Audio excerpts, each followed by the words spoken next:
They didn't call her a soldier. They called her the radio girl, the one who fixed cables, reset antennas, stayed quiet while real warriors went outside the wire. Stay with the equipment, they told her. This is combat, not your place. 30 minutes later, every radio went dead. No comms, no drones, no orders, just gunfire in the distance, and an entire patrol vanishing into silence. While command froze, while officers argued, while men with rifles waited for instructions, she climbed the relay tower alone. And what she heard next wasn't panic. It was the enemy. Clear, organized, confident. They weren't just attacking. They were listening. And in that moment, the quiet radio girl became the only soldier on the base who still had control of the battlefield. Before we tell you what happened next, tell us where you're watching from and hit subscribe, because what happened next didn't just save American lives. It made an entire enemy assault go completely silent. The first thing Lena Rowe noticed wasn't the gunfire. It was the pattern. Enemy voices came through the static in short, clipped bursts. Not panicked, not rushed, measured, disciplined. She stood alone inside the communications shack, one hand still gripping the ladder rung from the relay tower she'd just climbed down. Sweat ran along her spine beneath the body armor, not from fear, but from understanding. This wasn't a random ambush. It was staged. She shifted frequencies, slow and deliberate. Another channel opened. More voices surfaced. Different accents, different call signs. Same tempo, same control. They weren't just talking. They were coordinating, using elevation to bounce signal, using terrain to mask transmission, using silence as a weapon. And in that moment, Lena realized something no one else on the base had seen yet. The enemy didn't just know where the patrol was. They knew how the base would respond. A quick reaction force moving blind into that canyon wouldn't be reinforcements. It would be targets. Lena turned and moved toward the command building. Inside, officers crowded around screens filled with static. UAV feed gone. Long-range comms dead. Maps updated with guesses instead of data. Every solution they discussed depended on systems that were already compromised. No one noticed her walk in. They never did. Signal interference is adaptive, Lena said calmly. A captain glanced over, irritation clear in his eyes. We're aware of the interference, specialist. No, sir, she replied. You're aware it exists. You don't know how it's moving. The room quieted. She stepped closer and pointed to the spectrum display. They're frequency hopping based on our attempts to reconnect. Every time we push signal, they listen, then adjust. Someone scoffed. That's speculation. Lena shook her head. It's reaction. A lieutenant frowned. What does that mean? It means, Lena said, choosing her words carefully, they can't hear us. Silence. Another officer shook his head. They don't have that capability. Lena met his gaze. They do now. Outside, a burst of gunfire echoed across the base. Closer than before. The patrol wasn't holding. They were being steered. And Lena knew exactly where that road ended. She turned for the door. Where are you going? The captain snapped. To stop them from listening. You don't have authorization. I don't need permission, Lena said without looking back. I need access. She broke into a run. Past the motor pool. Past parked vehicles. Straight toward the mobile relay truck near the perimeter. An older unit. Rarely used. Labeled redundant. Redundant meant offline. Offline meant invisible.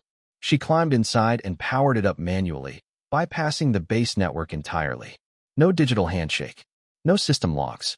No trace. For the first time since the ambush began, Lena Rowe was operating somewhere the enemy couldn't see. She adjusted the antenna by hand, fine-tuning angles by degrees, so small most people would have dismissed them as meaningless. Then she listened. Enemy transmissions came through clean now. Confident. Relaxed. They thought they owned the air. She caught a command phrase that made her blood run cold. Phase 2 in 10 minutes. Draw them in. The patrol wasn't the objective. The rescue force was. 10 minutes. That was all the time Lena had to change the outcome. She switched channels, took a breath, and spoke for the first time. Into the enemy's war. Lena didn't raise her voice. She didn't rush. She matched their cadence. Unit 3, hold position. Delay advance. The words left her mouth in the same clipped rhythm she'd been hearing for the last 10 minutes. Same pauses.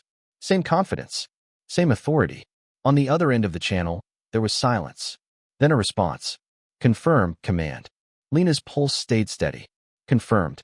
Recon indicates American movement delayed. Maintain concealment. A pause. Then, copy. Her breath didn't change, but everything else did. For the first time since the ambush began, the enemy hesitated. She switched frequencies again, sliding into another command net. Different unit. Different terrain marker. Unit 5, adjust route. Avoid canyon floor. Possible drone activity. That one took longer. But eventually. Roger. Lena leaned back slightly, eyes closing for half a second. They believed her. Not because she sounded aggressive. Not because she sounded loud. Because she sounded certain. That was the rule her father had taught her years ago, sitting beside a shortwave radio in the cold Alaskan dark. In chaos, people don't follow confidence. They follow clarity. Outside, the base still moved like it was blind. Vehicles staged. Soldiers waited. Officers argued timelines. They had no idea the battlefield had already shifted. Lena kept working. She fed delays into one unit, conflicting vectors into another, staggered movement orders just enough to create doubt.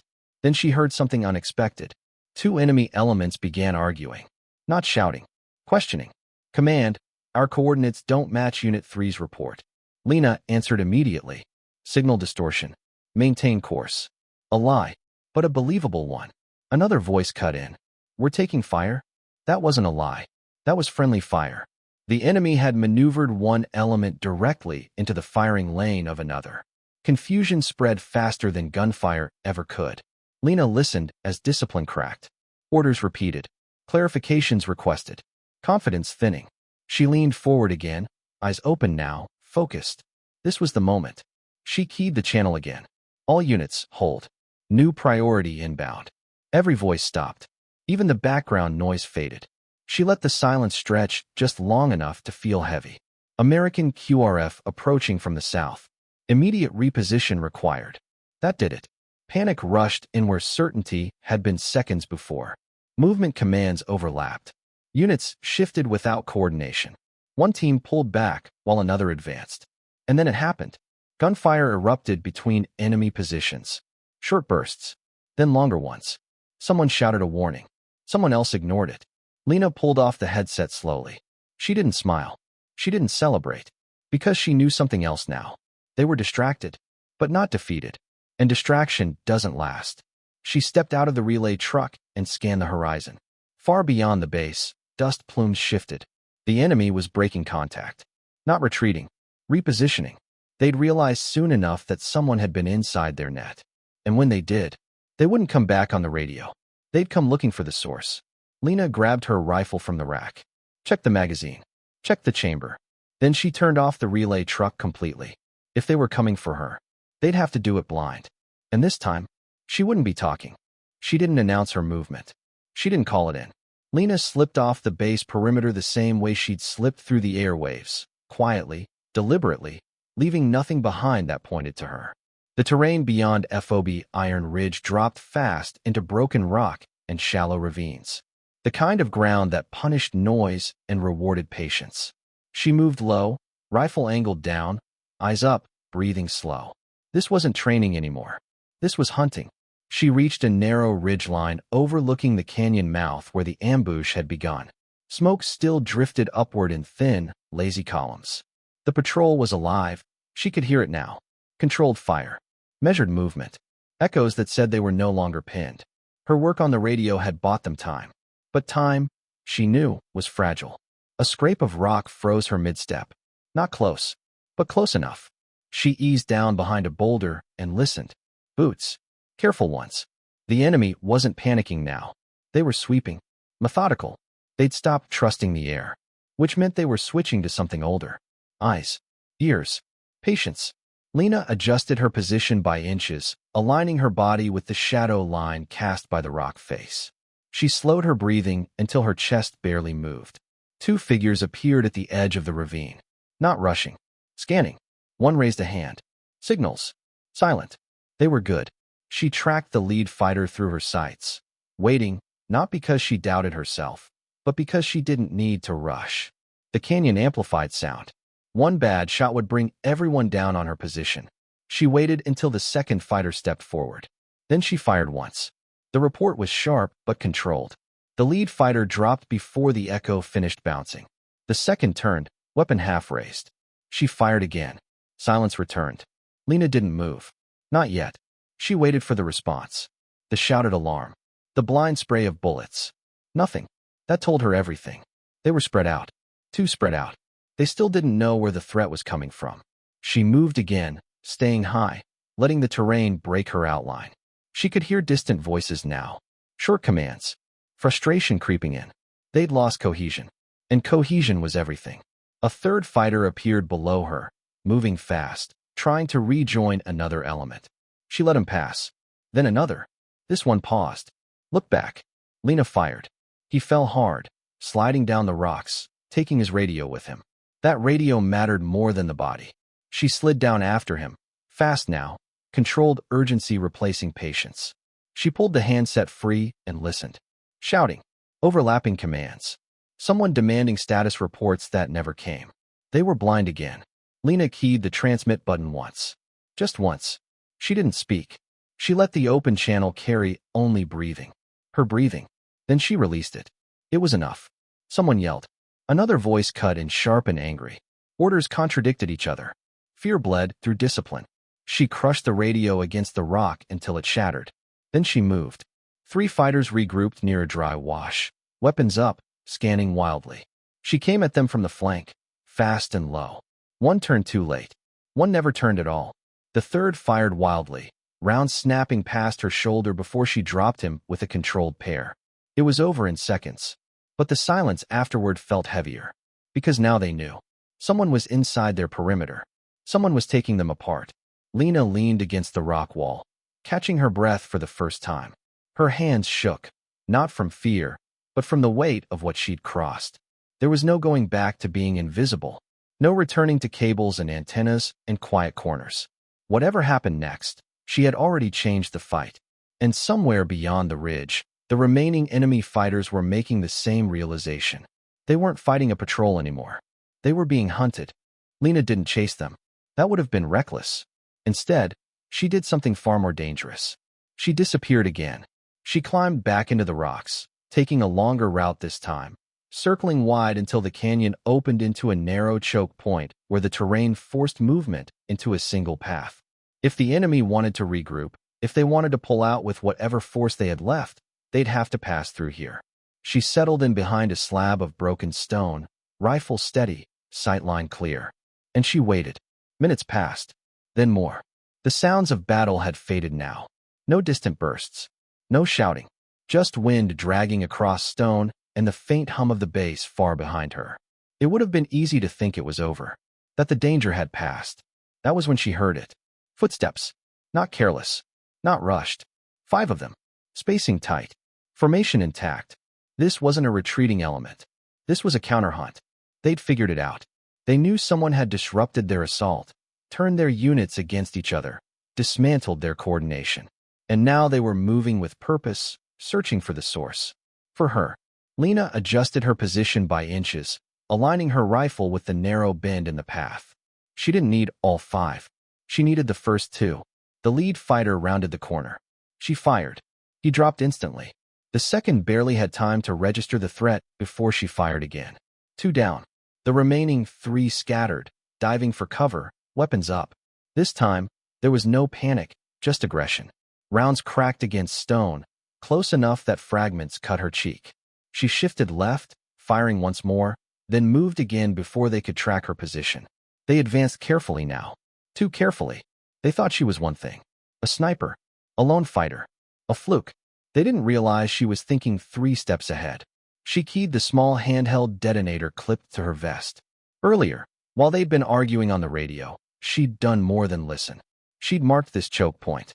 Found the loose rock. The natural fault lines. She hadn't placed an explosive. She hadn't needed to. She triggered a controlled rock slide. Stone thundered down the ravine, dust exploding outward, cutting off their escape and collapsing their cover at the same time. One fighter went down under the weight. Another screamed, pinned. The last tried to run. Lena didn't rush the shot. She waited until he cleared the dust. Then she fired. Silence returned, heavier than before. She stayed where she was for several seconds, scanning, listening, letting her breathing settle. Her ears rang. Her cheek stung where stone had cut skin. But she was still standing. She rose slowly and moved forward, checking each body, securing weapons, ensuring the fight was truly done. 5 enemy fighters eliminated. A counterattack stopped before it could begin. She exhaled. Then her radio crackled. Not enemy. Friendly. Unknown element operating near canyon mouth. Identify yourself. Lena paused. For the first time since this had begun, she allowed herself to answer. This is Specialist Rowe, she said calmly. Signal. There was a long pause on the other end. Then disbelief. Say again. Rowe. FOB Iron Ridge. I disrupted enemy comms and neutralized multiple hostile elements. Patrol should be clear to extract. Silence again. Then a different voice came through, tighter now. Rowe, is that you? She recognized it. The platoon leader. The one who'd told her to stay with the equipment. Yes, sir. Another pause. Then, quieter. We're moving. And Rowe. He stopped himself. Finished with something else. Good work. Lena closed her eyes for half a second. Because she knew the fight wasn't just about survival anymore. It was about consequences. What she'd done couldn't be unseen, couldn't be undone. And when she walked back onto that base, everything would change. The patrol returned just before dusk. Their vehicles rolled in slow, scarred by fire and dust, but intact. No sirens, no celebration. Just engines idling and soldiers stepping down with the kind of silence that only comes after something goes very wrong. And somehow doesn't end in body bags. Lena stood near the edge of the motor pool, rifle slung, helmet off, dust still clinging to her uniform. She hadn't been ordered there. She just knew she'd be expected. As the last vehicle stopped, the platoon leader climbed out. He looked older than he had that morning. Dirt streaked his face. His eyes found Lena immediately. He didn't smile. He didn't salute. He just stared at her for a long moment, as if trying to reconcile 2 different versions of the same person. You saved us, he said finally. Lena shook her head. I bought you time. You broke their assault. Another soldier added, stepping forward. We heard them shooting at each other. That doesn't just happen. A few heads nodded. Word was already moving faster than any official report ever could. An officer pushed through the small crowd forming now. Battalion staff. Sharp uniform. Controlled expression. Specialist Rowe, he said. You're to report to command immediately. She nodded once and followed. Inside the command building, the mood was different than before. No shouting. No arguing. Screens still showed static, but no one was pretending it was just interference anymore. The battalion commander stood at the center of the room. Explain, he said. Lena didn't dramatize it. She didn't inflate anything. She explained signal flow, frequency mimicry, delay tactics, how the enemy relied on coordination more than numbers. How confusion, once introduced, multiplied faster than firepower. When she finished, the room was quiet. Someone asked, how many? Lena paused.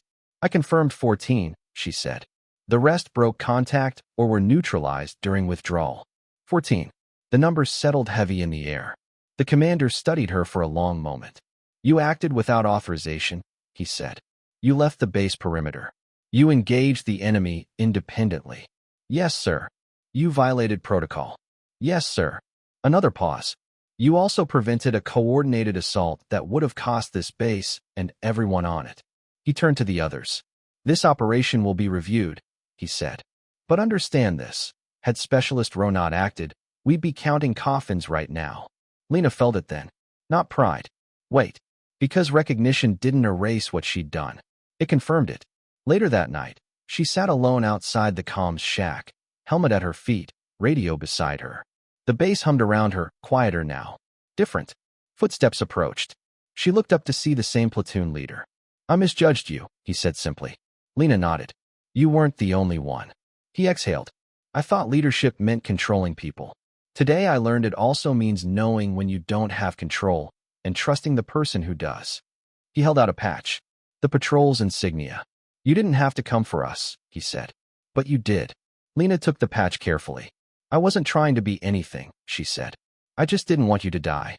He nodded once, then turned and walked away. Lena sat there long after, turning the patch in her hands.